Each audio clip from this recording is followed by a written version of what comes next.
옷도 얼마나 이쁘게 입고 오시는지 모르겠어요. 이렇게 특송하시는 분들은 항상 우리 권사 찬양대처럼 예쁘게 입고 오시기를 바랍니다. 마치 결혼식장 가는 것처럼 제일 이쁜 옷 입고 오셔서 하나님께 찬양해 주시면 감사하겠습니다. 다음 주는 일권사회께서 특송하실 텐데 야유회도 잘 다녀오셨기 때문에 감사하는 마음으로 헌신하도록 하겠습니다. 옆 사람과 인사하겠습니다. 찬양의 능력으로 승리합시다. 인사하겠습니다. 찬양의 능력으로 승리합시다. 오늘 말씀은 하나님의 그 법궤를 다시 가져오는 이야기입니다. 이번 주간의 새벽 기도 시간에 함께 묵상했던 것처럼 다윗은 하나님의 법궤를 자기가 살고 있는 다윗성으로 가져오려고 합니다. 다윗은 이스라엘의 왕으로 즉위하자 다윗 성에 살고 있는데 이곳에서 하나님의 법궤와 함께 하기를 사모했습니다.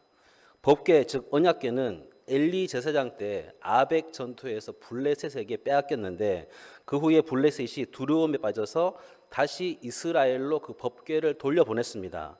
그 법궤가 기럇 여아림 땅에 있는 아비나답의 집에 두고는 100여 년이 지나버렸습니다. 사울한테는 전혀 관심을 갖지 않던 언약궤였습니다. 하지만 이제 명실상부한 이스라엘의 왕이 된 다윗은 하나님 중심의 그 신앙을 강조하기 위해 가장 먼저 이 법궤를 제자리에 가져다 놓으려고 합니다. 이것이 역대상 13장부터 오늘 본문까지의 내용입니다. 여기서 우리가 다윗과 다른 왕들의 차이점을 발견하게 되는데 그게 뭔가 하면 대부분의 세상 왕들은 자기가 왕이 된 후에 제일 먼저 하는 일이 뭔가 하면 왕권을 튼튼히 하는 일입니다. 그래서 제일 먼저 군대부터 강화시키게 되어 있습니다. 혹 누가 자신의 자리를 노리고 있지는 않은지 또는 외적이 침략하지는 않는지를 가장 먼저 살피게 됩니다. 그래서 대부분의 왕이 된 후에 제일 먼저 하는 일이 자기 주위에 있는 측근들을 배치하고 군대를 강화시키는 일을 하는 것입니다. 그런데 다윗은 자기 측근들을 세워서 군대를 정비하기 전에 가장 먼저 이스라엘의 하나님께 예배 드리는데 온 힘을 기울이고 있습니다. 왜냐하면 하나님께서 함께 하시지 않으면 아무리 많은 군대가 있고 아무리 강력한 군대가 있다 할지라도 아무 소용이 없다는 것을 그는 어려서부터 체험을 통해 잘 알고 있었기 때문입니다. 다윗은 어렸을 때 물맷돌로 거인 골리앗을 물리쳤고 자신이 양을 칠 때에도 사자나 곰으로부터 양떼들을 맨손으로 곰을 때려잡으면서 지켰던 것을 기억합니다. 그러므로 다윗은 가장 먼저 예배하는 일이 군대를 정비하는 것보다 훨씬 더 시급한 일이라고 여겨서 그 일을 하는 것입니다. 이것이 다윗이 그토록 법궤를 가져오려고 했던 이유였습니다. 드디어 하나님의 법궤가 다윗이 준비한 장막 안에 안치됩니다. 하지만 이것으로 다 끝난 것이 아니었습니다. 다윗은 법궤를 그저 장막 안에 보관하기 위해 옮겨온 것이 아니라 법궤 앞에서 하나님을 찬양하고 하나님께 예배하기 위해 법궤를 옮겨왔습니다. 또한 그 법궤를 예루살렘으로 옮긴 것이 바로 자기 자신이라는 것을 자랑하기 위해서가 아닙니다. 하나님께 예배 드리기 위해 법궤를 옮겼습니다. 왜냐하면 구약 시대에는 이 언약궤, 법궤 앞에서 예배 드리는 것이 참으로 중요한 것이었기 때문입니다. 오늘 첫 번째로 1절에서 6절까지를 보면 법궤가 다윗성으로 들어올 때 온 힘을 다해 기쁨을 표현하는 다윗을 보게 됩니다. 다윗은 그 기쁨으로 하나님께 예배를 드립니다. 번제와 화목제로 예배한 후에 자신의 그 기쁨을 온 백성들과 함께 나눕니다. 남녀를 막론하고 풍성한 기념품들을 하나씩 나눠주며 기쁨을 함께합니다. 이스라엘 백성들에게 떡 한 덩이와 고기 한 조각과 건포도로 만든 과자 하나씩을 나누어 주었습니다. 참된 왕이신 여호와 하나님을 모신 예배가 다윗 자신의 왕의 즉위식보다 더 풍성합니다. 이처럼 하나님의 은혜를 깨닫고 기뻐하는 사람들에게는 모든 것이 풍성합니다. 주어도 모자람이 없고 나누어도 부족함이 없습니다.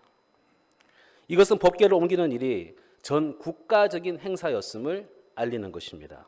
예배를 중시하는 다윗의 행위는 온 이스라엘 백성들로 하여금 예배적인 삶을 살게 만드는 그런 계기가 되었습니다. 성도 여러분, 우리는 예배와 찬양을 얼마나 소중하게 여기십니까? 이스라엘 역사상 다윗 시대가 가장 풍요로운 시대를 이루었던 것은 그들의 삶의 중심에 예배가 있었고 그들의 삶의 중심에 찬양이 있었기 때문입니다. 그러므로 우리도 다윗 시대 사람들처럼 이 예배와 찬양을 삶의 중심에 두고 사는 사람들이 되시기를 간절히 바랍니다. 이렇게 사는 사람들을 하나님이 축복하십니다. 이렇게 사는 가정을 하나님께서 축복하십니다. 우리가 같은 자리에서 똑같이 예배를 드리는데도 받는 은혜가 다른 이유가 무엇일까요? 그것은 하나님께 예배 드리는 하나님께서 그 사람의 헌신의 태도를 보시기 때문입니다. 시간 때우기식으로 형식적으로 드리는 예배는 축복은 고사하고 하나님의 진노만 받습니다. 가인은 형식적인 예배를 드렸다가 하나님께 저주를 받았습니다. 하지만 다윗은 온 정성을 다해 예배를 드리니까 하나님께서 완전한 자라고 하나님의 마음에 합한 자라고 인정해 주셨습니다. 그러므로 주일 예배를 드릴 때마다 여러분의 그 헌신이 하나님께 드려지도록 하십시오. 세상 사람들이 제사 지내는 것을 보면 요즘은 많이 간소화되었지만 아직까지도 그들이 제사 지내는 것을 보면 지극정성으로 하는 것을 볼 수가 있습니다. 저희 친척 중에도 예수 안 믿는 친척들이 있는데 다 믿다가 타락한 분들이죠. 이상하게 믿다가 안 나가는 분들이 있습니다. 그래서 그들을 전도하기 위해 명절이 되면 그 친척집을 방문할 때가 있습니다. 그들이 아침에 제사를 드리는데 우리 가정은 제사에 직접 참여하진 않지만 제3자의 눈으로 그들이 하는 것을 바라보고 있으면 정말 헛수고하는 일에 지극정성이라는 것을 느끼게 됩니다. 제사가 끝나면 바깥에 나와서 그 지방 쓴 종이를 정성스럽게 불에 태워서 다 날려보냅니다. 얼마나 지극정성으로 하는지 모릅니다. 그 친척 형님은 아침부터 목욕 제기하기 바쁘고 밤새 친구들과 늦게까지 놀다가 들어온 조카들도 모두 피곤해서 벌떡 일어나서 정장을 차려입고 다 준비하고 있습니다. 꼬마 조카까지 꽃가옷을 입히고 준비를 시킵니다. 너무나 진지한 모습을 볼 수가 있습니다. 다 헛수고일 뿐인데. 성도 여러분, 제사 지내는 거는요 절대로 미풍양속이 아닙니다. 그건 우상행위예요. 우상숭배입니다. 우리가 영적인 눈으로 그것을 바라볼 수 있어야 돼요. 김효진 장로님이라고 그분이 간증하는 걸 들어 그분이 교도관으로서 제소자들에게 전도를 많이 한 전도왕이시잖아요. 그분이 어느 날 길을 가다가 제사 지내는 그 집을 지나가는데 하나님께서 환상을 보여주시는데 자기도 그때까지는 제사가 그냥 미풍양속인 줄 알았대요. 그런데 환상 중에 보여주시는데 그 제사 지내는 그 집에 귀신들이 그렇게 바글바글 하더라는 거예요. 마귀들이 뱀의 모습으로 그 집을 다 둘러싸고 있고 사람들을 다 휘감고 있고 사람들 다 밥을 먹는 게 귀신들이 먹는 거예요. 그걸 보고 너무나 소름이 끼쳤다고 합니다. 제사는 하나님께서 너무너무 싫어하시는 우상숭배입니다. 구약시대 예배도 보면 매우 복잡하고 절차가 까다로웠습니다. 지금 우리는 예수님 덕분에 형식적인 예배로부터 자유로웠지만 구약시대는 달랐습니다. 준비하고 희생하며 성결하게 드리던 것이 구약시대의 예배였습니다. 참 진리를 모른 채 조상을 우상으로 섬기는 일인 제사를 지내는 사람들도 저렇게 준비를 하는데 예수님의 참 자유함을 몰랐던 율법주의 유대인들도 희생을 드리며 제사를 드렸는데 요즘 우리 개신교의 예배는 상대적으로 준비하는 마음이 부족하다는 생각이 들 때가 있습니다. 대부분 어떤 일이 그렇듯이 형식이 자유로워지면 내용이 부실해지기 쉬운 것처럼 우리의 예배도 하나님 중심이 아닌 사람 중심의 예배로 흐르는 것이 아닌가 하는 안타까운 마음이 들 때가 있는 것입니다. 예정된 시간에 정확하게 예배하기가 쉽지 않습니다. 예배 시간에 늦지 않도록 노력해야 됩니다. 시간 전에 와서 기도로 마음을 준비하시기 바랍니다. 저도 이 말씀을 준비하면서 많이 회개했습니다. 그나마 교회에서 제일 가까운 곳에 살고 있으니까 지각할 일이 없기 때문에 그렇지, 저도 지금까지 사역했던 교회들이 일부 예배가 다 아침 7시에 있었어요. 그럼 저같이 밤에 늦게 자는 사람은 6시 반까지 교회 와야 되는데 그게 너무너무 힘든 거였습니다. 또 어떤 경우는 예배 위원들이 자신의 이름이 주보에 있는 것을 그날 당일에 발견하고는 부랴부랴 가운을 챙기는 모습도 볼 수가 있습니다. 아무쪼록 예배 준비는 미리 하면 좋겠습니다. 헌금도 미리 준비해 와서 드리시기 바랍니다. 물론 온라인으로도 얼마든지 앉아서 누르면 할 수 있어요. 하지만 미리 준비하는 게 헌금의 정신입니다. 이렇게 예배에는 준비가 필요합니다. 아무쪼록 준비된 마음으로 예배하는 저와 여러분들이 될 수 있기를 간절히 바랍니다. 예수님의 희생을 통해 죄의 굴레를 벗고 하나님께 당당하게 나아감을 입은 우리들은 그 자유의 참된 의미를 잘 알아서 먼저 준비하는 마음으로 헌신의 태도로 예배를 드릴 수 있는 우리 모두가 될 수 있기를 간절히 축원합니다. 이제 이 축제와 같은 예배를 마치고 나서 다윗은 영광스러운 찬양을 받으실 하나님을 생각하며 상설 찬양대를 조직합니다. 레위 사람들로 구성된 찬양대가 상시로 법궤 앞에서 악기와 찬양으로 섬기도록 합니다. 법궤를 안치한 바로 그날에 다윗은 아삽의 형제들에게 하나님께 감사하며 찬양할 것을 지시합니다. 그런데 다윗은 그렇게 명령만 내리는 것이 아니라 찬양의 방법과 내용까지 일일이 지적하고 가르치며 지시합니다. 이것은 다윗이 하나님을 찬양하고 예배하는 일에 상당한 식견을 가지고 있었다는 것을 알 수가 있습니다. 아삽의 형제들과 백성들에게 이렇게 하나님을 찬양하고 찾으며 노래할 때 사람의 마음이 즐거워진다는 것을 가르쳐 줬습니다. 특히 7절부터 36절까지는 다윗이 아삽과 그의 형제들에게 맡긴 찬송의 시입니다. 시편 105편, 시편 96편, 시편 106편의 일부가 여기에 들어있고 오늘 본문 8절에서 22절까지는 시편 105편 1절에서 15절과 그 내용이 같습니다. 또 22, 3절에서 33절은 시편 96편과 비슷하고 34절과 36절까지는 시편 106편과 비슷한 내용으로 되어 있습니다. 이렇게 다윗은 아삽의 형제들에게 하나님께 감사하며 찬양할 것을 지시합니다.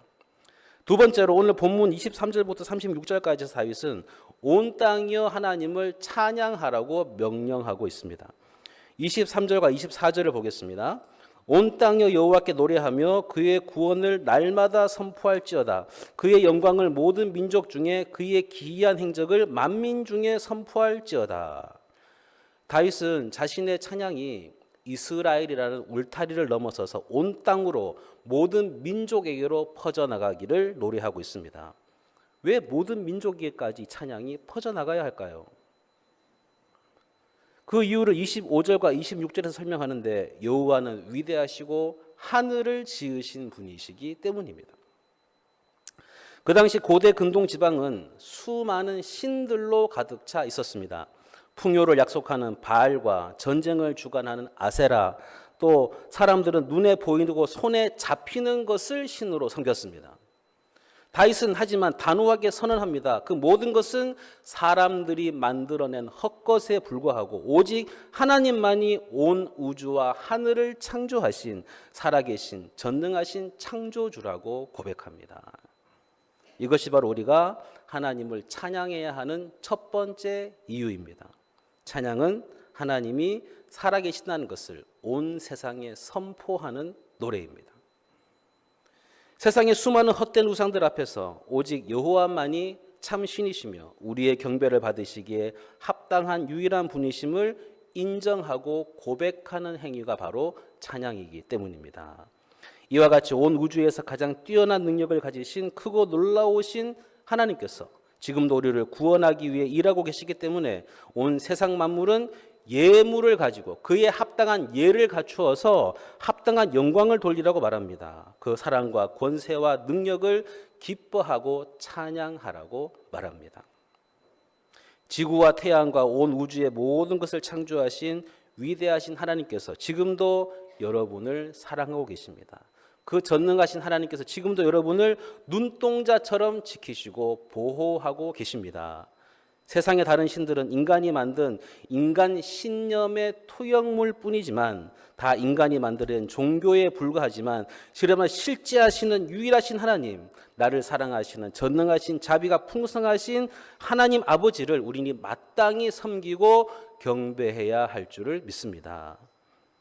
혹시 여러분의 삶에서 하나님보다 더 크게 의지하고 더 크게 여기는 것은 없으십니까? 재물이나 성공이나 명예나 심지어 가족까지도 하나님의 그 자리를 대신할 수는 없습니다. 오늘 다윗의 고백처럼 우리 삶의 보좌에, 우리 삶의 왕좌에 하나님 한 분만을 모시고 그분의 위대하심을 찬양하는 우리 모두가 될 수 있기를 간절히 바랍니다. 계속해서 다윗은 찬양의 내용을 노래하고 있습니다. 27절과 29절을 보겠습니다. 존귀와 위엄이 그의 앞에 있으며 능력과 즐거움이 그의 처소에 있도다. 29절에 여호와의 이름에 합당한 영광을 그에게 돌릴지어다. 재물을 들고 그 앞에 들어갈지어다. 아름답고 거룩한 것으로 여호와께 경배할지어다. 하나님의 이름에 합당한 영광은 하나님의 성품 그 자체입니다. 하나님의 존귀하심과 위엄과 세상을 다스리시는 절대적인 능력, 그리고 그 능력 안에서 누리는 참된 즐거움과 기쁨, 이 모든 것이 우리에게는 찬양의 제목이 되는 것입니다. 오늘 본문의 병행 구절인 시편 96편에 보면 시인이 이렇게 노래합니다. 1절 말씀에 새 노래로 여호와께 노래하라. 온 땅여 여호와께 노래할지어다. 새 노래로 여호와께 노래하라고 합니다. 새 노래가 뭘까요? 새 노래는 새로 지은 노래가 아닙니다. 요즘 우리 김희철 집사님 찬양인도 하실 때 새로운 노래를 많이 하시는데 너무 좋은 현상입니다. 그런데 새 노래는 새로 지은 노래가 아니라 구원받은 백성이 부르는 기쁨과 감사의 노래가 새 노래입니다. 우리의 노래가 거짓 노래가 아닌, 헛된 노래가 아닌 새 노래가 되어야 할 줄 믿습니다. 하나님의 백성들과 함께 모여서 하나님의 그 구원을 마음에서부터 솟아나오는 기쁨으로 노래하는 그 노래가 바로 새 노래입니다. 그래서 이 새 노래는 오직 구원받은 백성만이 부를 수가 있습니다. 새 노래는 하나님을 기뻐하는 마음에서부터 나오는 그런 노래이기 때문에 절대로 사람들이 흉내낼 수가 없는 것입니다. 가수 조영남 씨가 그렇게 노래를 잘 불러서 미국에 가가지고 빌리 그레암 집회 다니면서 그렇게 유명세를 돈을 많이 벌었잖아요. 가스펠 가수로서. 어느 순간 자기가 이걸 그만둬 버렸어요. 그만둔 이유를 말하는데 더 이상 못하겠다고 하는 거죠. 그 미국 가수들은 보니까 정말 마음에서 우러나오는 구원의 감격과 기쁨과 즐거움으로 하나님을 찬양하는데 자신에게는 그게 없다는 거예요. 그냥 기교로만, 성악적인 스킬로만 노래를 불렀다는 것입니다. 그래서 자기는 세상 가수로 나갔다는 거예요. 아무나 부를 수 있는 게 아닙니다. 구원받은 감격과 기쁨을 노래하는 것이 바로 새 노래입니다. 우리가 매주마다 부르는 이 찬양이 언제나 하나님께서 기뻐 받으실 만한 새 노래가 될 수 있기를 간절히 축원합니다. 오직 하나님의 은혜를 체험한 자들만이 부를 수 있는 노래가 이 새 노래입니다. 그래서 하나님의 백성들이 모인 곳에 나도 합류하여 새 노래로 하나님을 찬양하고 왕께 합당한 예로서 영광을 돌리는 그곳에 하나님의 존귀와 위엄과 능력과 아름다움이 있습니다. 이것이 우리가 예배를 참되고 바르게 드려야 할 이유입니다. 그런데 요즘 우리가 드리는 예배는 편안한 의자에 앉아서 예배의 순서에 따라 적당히 참여하다가 끝나면 일다 치른 듯이 예배당을 빠져나가는 모습을 보게 됩니다. 이런 예배는 새 노래가 아니라 그냥 의미 없는 소리일 뿐입니다. 예배를 시간 때우기식으로 적당히 드린다면 아무리 오랜 시간 또 오랜 세월을 예배 드린다 할지라도 아무런 의미가 없습니다. 예배를 한 번 드려도 예배를 정말 잘 드리는 성도들이 될 수 있기를 간절히 바랍니다. 그러므로 하나님께 온전한 마음과 자세로 예배하십시오. 일주일 168시간 중에서 이 주일 예배 시간이 내 몸과 마음이 하나님께로 가장 집중된 시간이 되게 하십시오. 그리고 우리의 예배를 받기에 합당하신 왕 되신 하나님께 기쁨과 환호를 올리며 온 마음과 몸으로 찬양하십시오. 그렇게 할 때 주님의 존귀와 위엄과 능력과 아름다움이 바로 이곳에 함께 하실 것입니다. 우리가 이처럼 거룩하신 하나님 앞에 섬기며 경배하며 날을 찰 때 놀라운 약속이 주어지는데 3절 30절을 보겠습니다. 온 땅이여 그 앞에서 떨지어다. 그 세계가 굳게 서고 흔들리지 아니하는도다. 세계가 굳게 서고 흔들리지 않았는도다. 얼마나 세상이 혼란스럽고 불안정합니까? 이스라엘 같은 나라는 막 계속 미사일이 쏟아지고 언제 죽을지도 모르고 아직도 여전히 전쟁 중인 나라들이 많습니다. 혼란하고 불안정한 세상 속에서 거룩하신 하나님을 찬양하는 일은 흔들리지 않는 견고한 반석 위에 서게 되는 것이라고 약속하십니다. 여러분의 삶이 세상의 파도에 흔들리고 있습니까? 그렇다면 그 문제의 크기를 바라보지 말고 그보다 크고 전능하신 하나님을 바라보십시오. 그리고 그분을 찬양하십시오. 그 찬양 속에 흔들리지 않는 견고함을 경험하게 될 것입니다. 어젯밤에 설교를 준비하다가 기도했습니다. 하나님, 이 설교에 딱 맞는 예화 하나를 주십시오. 어떨 때는 예화 하나 고르는 게 너무나 힘든 일입니다. 그랬더니 성령께서 적절한 예화 하나를 떠오르게 해 주셨습니다. 여러분, 축구로 제일 유명한 나라가 어디일까요? 단연 영국을 꼽을 수가 있습니다. 영국은 축구로 해가 뜨고 축구로 해가 지는 나라입니다. 축구로 시작하고 축구로 끝나는 나라가 바로 영국입니다. 그런데 영국의 축구 경기 결승전에서 한 찬송가가 매년마다 울려 퍼집니다. 좀 이따가 함께 부를 찬송인데 찬송가 481장입니다. 영어 제목으로는 Abide with me 라는 찬양입니다. 왜 이 찬양이 그 FA컵 결승전마다 울려 퍼지냐면 신앙심이 깊었던 조지 5세 왕이 재임 시절인 1927년에 FA 잉글랜드 축구협회가 주관하는 FA컵에 새로운 전통이 생깁니다. 그 당시 축구협회장이었던 알프레드 월이라는 사람이 이 조지 5세가 너무나 애창했던 찬송가 481장 이 Abide with me를 결승전 식전 행사에 도입한 것입니다. 그러니까 1927년 FA컵 결승전에서 만난 아스널과 카디프 시티 경기 전 행사에 도입한 이후에 지금까지 이 Abide with me는 매년 FA컵 결승전에 앞서서 식전 행사로 불리고 있습니다. 밴드 연주와 함께 초대 가수가 선창하면 관중들은 이를 따라 부릅니다. 신앙심이 깊지 않은 사람들에게도 이 시간만큼은 특별한 믿음의 시간입니다. 왜냐하면 자기가 응원하는 팀이 이기기를 간절히 바라는 마음으로 부르기 때문입니다. 또 이 찬송가가 울려 퍼질 때 눈물을 보이는 관중들도 종종 볼 수 있습니다. 축구에서 시작한 이 전통은 럭비 리그로도 이어집니다. Abide with me는 1929년부터 현재까지 럭비 챌린지컵 결승전에서도 앞서서 연주되고 있습니다. 그 가사를 소개해드리면 좀 이렇습니다. 화면 한번 띄워주세요. 이거를 우리 혜림이가 읽어주면 좋은데 제가 Abide with me, fast falls the eventide. 나와 함께 하소서. 저녁밤도 빨리 저물어 갑니다. The darkness deepens, Lord, with me abide. 어둠이 더욱 깊어갑니다. 주여 나와 함께 하소서. When others help us fail and comforts flee. 다른 도움들이 좌절되고 다른 피난처들이 도망가 버릴 때 Help of the helpless. O abide with me. 무기력한 사람들의 진정 도움이신 주여, 오 나와 함께 하소서. 할렐루야. 할렐루야. 영국 사람들에게 가장 사랑받는 이 찬송가는 2012년 영국 런던 올림픽에서도 식전 행사로 울려 퍼졌습니다. 이제 그 광경을 한번 보기 원합니다. 우리 영상을 한번 띄워주시기 바랍니다.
성도 여러분, 이 어마어마한 축구 경기장에서 이 찬송이 무슨 상관이 있을까요? 인생이 잠깐이라는 거예요. 인기도 잠깐이고 권력도 잠깐이고 왕도 잠깐이고 대통령도 잠깐이고 어두운 밤은 금방 오고 그 사람이 왕이든 대통령이든 인생이 잠깐이지 않느냐. 그 인생에 영원한 게 어디 있느냐. 오직 한 분 영원하신 하나님, 그분 하나님만 나와 함께 하소서. Abide with me. 오늘 본문은 36절에서 이렇게 결론을 내리고 있습니다. 여호와 이스라엘의 하나님을 영원부터 영원까지 송축할지로다 하며 모든 백성이 아멘 하고 여호와를 찬양하였더라. 이스라엘 하나님 여호와를 영원토록 찬양하시기 바랍니다. 우리의 인생은 항상 아멘으로 끝나야 할 줄을 믿습니다. 우리에게 성령이 임하시고 기름 부어주신 것을 감사하십시오. 그리고 하나님의 말씀과 모든 일에 아멘으로 화답하는 성도들이 될 수 있기를 간절히 바랍니다. 사랑하는 여러분, 하나님은 우리의 감사와 찬양 속에서 일하십니다. 2025년 남아있는 하반기의 삶도 하나님을 믿고 나아가십시오. 다윗처럼 찬양의 능력으로 승리하는 우리 모두가 되시기를 예수님의 이름으로 간절히 축원합니다.